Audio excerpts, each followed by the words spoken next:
सबैजनालाई welcome back to my channel अनि फेरि नयाँ भिडियो लिएर यस्तो राम्रो मौसम लिएर भ्लग लिएर आइरहेको छु यस्तो दामी मौसममा भ्लग त छुट्नु भएन नि साथी कहिले त यो भ्यू देखाएर नि चलाउनु पर्यो यस्तो राम्रो डाँडा उता यस्तो गरी भइरहेको थियो झापा इटरीतिर यहाँ त्यस्तो शानदार सुकुन मिलिरहेको छ हामीलाई एकदम रिफ्रेस भएर यो मौसम हेरेर पनि थाहा भइहाल्छ नि कस्तो यहाँको छ भन्ने कुराहरू त हामी चाहिँ अहिले के अरे यो भेलेटारमा छौँ अब हामी हेभेन डाँडा जाने त्यसपछि भ्लग चाहिँ त्यही हो हेभेन डाँडा तर जस अब यहाँ हामी आयौँ पनि हाम्रो आफन्तजनहरूलाई चाहिँ सबैजनालाई मिस गरिरहेछौँ तपाईँहरूको लागि पनि हामीले त्यो चिसो खाएर आनन्द लिइरहेछौँ भन्ने तपाईँहरू पनि जानकारी छ भिडियो हेरेर तपाईँहरू पनि महसुस गर्न सक्नुहुन्छ यस्तो दामी भ्यू छ अब लेट्स सी द भ्यू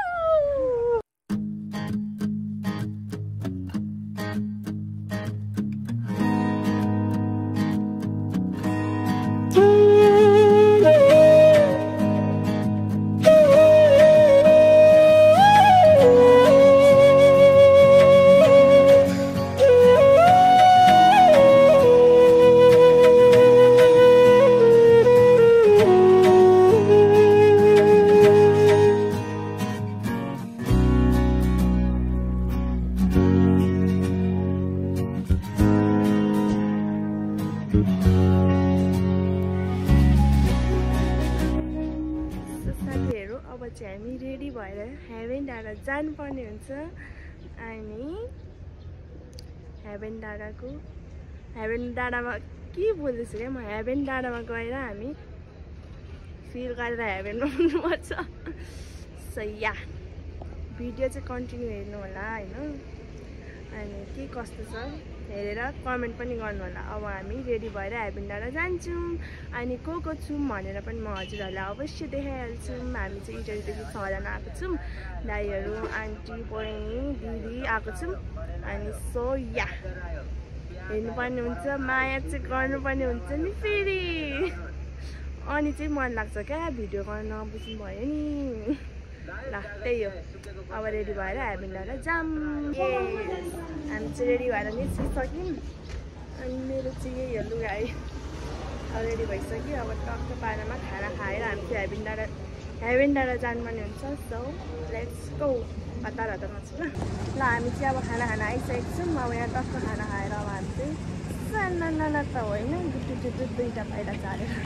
जानुपर्ने हुन्छ हेभेन डाँडा कहाँ अरे हेभेन डाँडा अब हामी खाना खानु छिरेको के हुँदैछ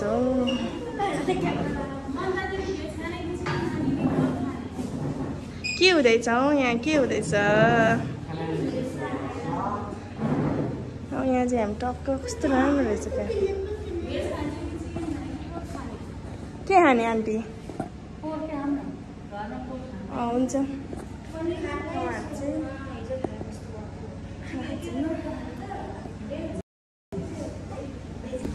ल खाना खाने टाइम भइसक्यो हाम्रो चट्ट पारामा भिडियो आउँछ त लु बोल्नु छिटो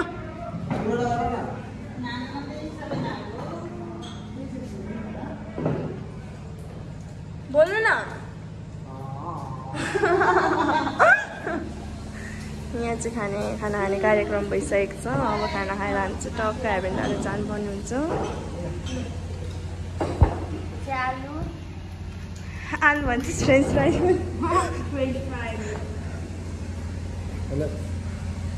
तिमी फ्रेन्च फ्राई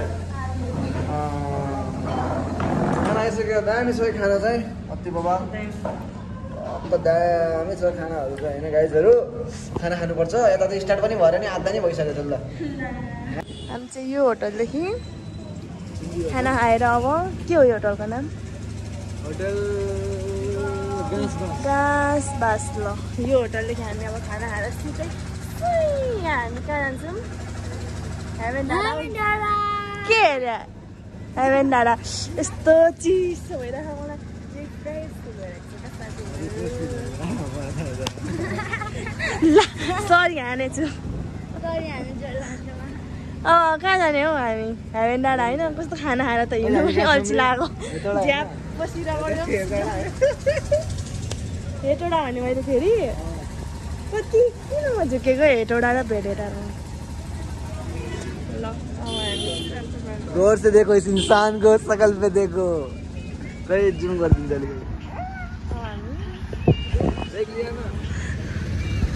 अब हामी जान्छौँ ल साथी जानुपर्ने हुन्छ नि फेरि हुस्से हेर्नु न हुस्से आमा के हो क्या यस्तो के हो हुस्से कसम भनेको म त कसम भनेको यस्तो मजा आइरहेको छ यस्तो मजा आइरहेको छ नाच्दिउँ कि क्या हो यो बिचमा नाच्दिउँ क्या हो साथीहरू यहाँ नाच्दिउँ कि क्या हो तपाईँहरू किन पुतुल पुतुल गरेको नभन्नु क्या म एकदम रिफ्रेस भइरहेको छु नि त अनि यहाँ कस्तो नाचौँ नाचौँ लागिसक्यो अब के भेलेटर हल्लाइदिउँ क्या हो नाचेर हल्लाइदिउँ क्या हो मौसमले च्यालेन्ज हानिरहेको त मौसमले च्यालेन्ज हानिरहेको त के हो लेट्स गो अब हामी यहाँदेखि निस्केर टक्क खोइ हामी डाँडा यता हाल्यो त अनि बहिनी सुतिरहेको छ खै देखाउ यहाँ यस्तो बिजो मेरो बहिनी हो मेरो सुतिरहेछ ठाउँ चाहिँ राम्रो रहेछ मलाई मन पर्यो साँच्चै ठाउँ चाहिँ रिग्रेट हुँदै होला होइन पूर्वका मान्छेहरूलाई रिग्रेट हुँदै होला होइन भन्नु न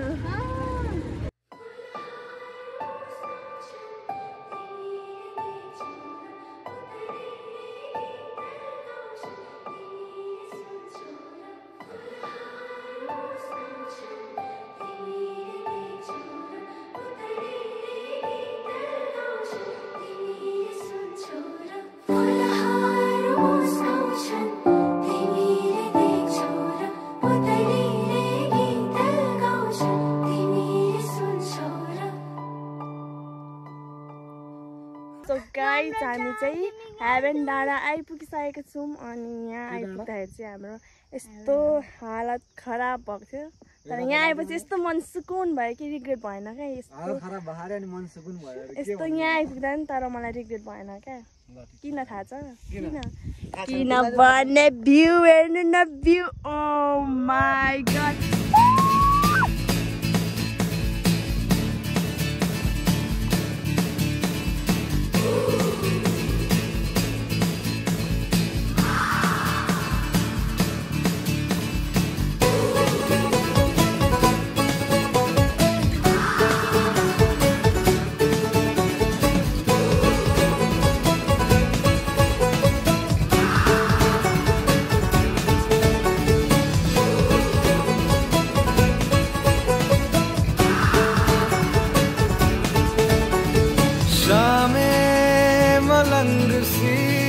रातें सुरंग सी बागी उड़ान पे ही ना जाने क्यों इलाही मेरा जी आए आए इलाही मेरा जी आए आए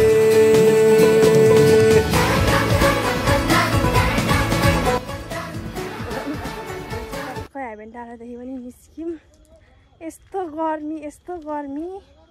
हेभेन डाँडामा झन् हेभेनमा पुग्नु पर्यो भने त गर्मीले खेदाइहाल्यो नि हौ यी सप्री खोलेर म चाहिँ हिँडिसकेको छु साथीहरू अब चट्टबारमा अब घर फर्किनु पर्ने हुन्छ भ्लग चाहिँ यहीँसम्म गर्छु र म सक्दिनँ